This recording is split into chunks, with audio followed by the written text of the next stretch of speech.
nhung chi quê ta yeah yo mừng men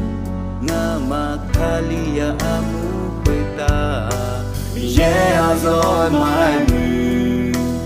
yeah rồi mai mừng men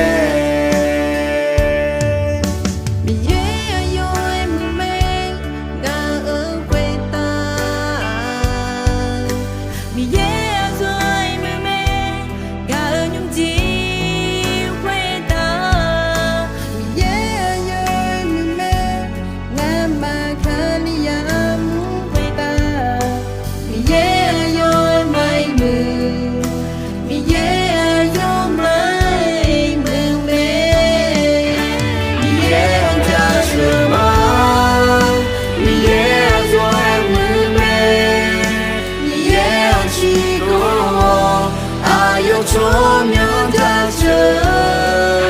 nhưng mà ôm mơ dài lắm đâu có nếu đủ thâu mà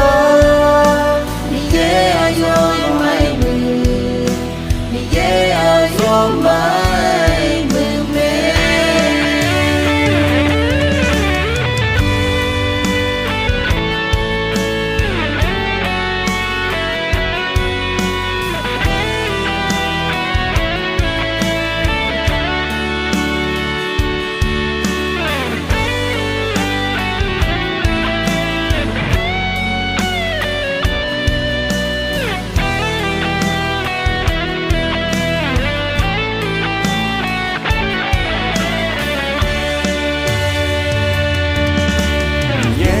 rồi mừng men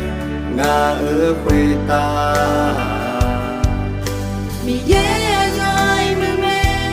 nga ở những gì quê ta mi yeah rồi mừng men nga mà khali ra mu quê ta mi yeah rồi mai mừng mi yeah rồi mai mừng